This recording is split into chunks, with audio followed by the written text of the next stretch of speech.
Welcome back. Today we are jumping right into part 18 of our 20-part breakdown of the Guide to Modern Network Routing Protocols.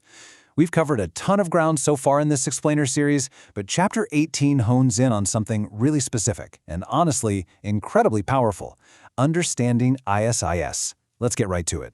Real quick, all of our material today comes directly from Virtualization Options LLC. They're a brilliant technology research, education, and advisory organization based out of Colorado. Their tutorial is absolutely top-notch and geared right at IT professionals. So we're going to stick purely to the core concepts they lay out in Chapter 18 as we explore this together. So let's kick things off with a pretty massive question. What exactly is the preferred routing protocol for large service provider networks? Think about it. If you are managing a sprawling, massive network architecture where scalability and rock-solid reliability are literally make or break, what engine do you want running under the hood? Well, the answer is ISIS, and we're going to unpack exactly why that's the case. Section 1. The origins of ISIS. Okay, first things first, let's get the terminology out of the way. ISIS stands for Intermediate System to Intermediate System. Yeah, I know, it's a bit of a mouthful. But underneath that clunky name, it's a highly efficient link-state routing protocol.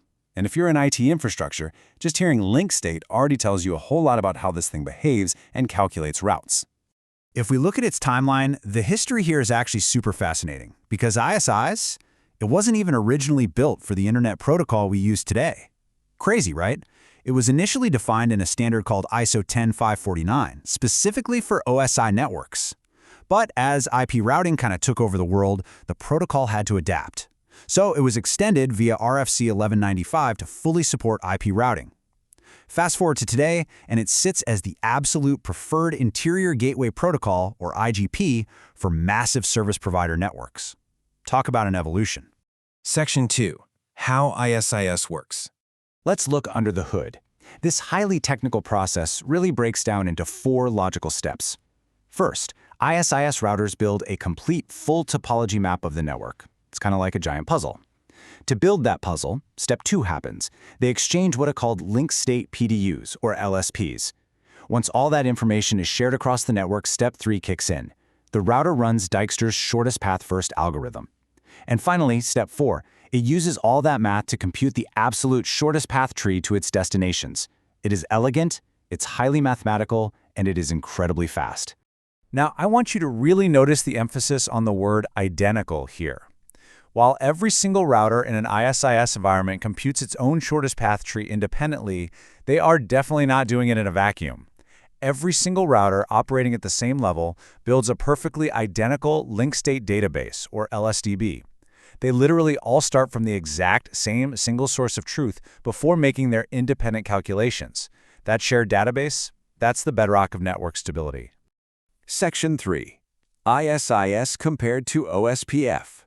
Let's do a little translation to build a knowledge bridge between these two protocols. In the ISIS world, like we just saw, routers communicate by exchanging link-state PDUs, or LSPs. But if you look at OSPF, routers exchange link-state advertisements, or LSAs. Guys, they are fundamentally doing the exact same job.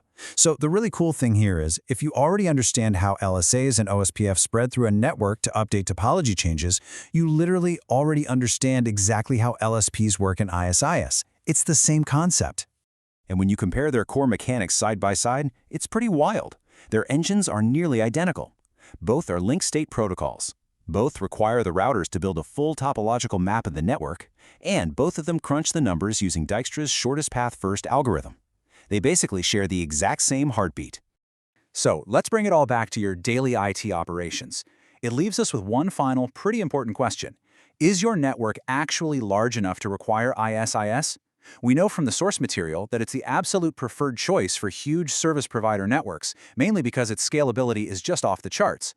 But take a second to reflect on this. Does your specific enterprise architecture truly demand an ISP-grade routing protocol, or does a standard OSPF deployment fit your needs perfectly? Understanding these core mechanics gives you the exact knowledge you need to answer that confidently. Thanks so much for joining me for this explainer.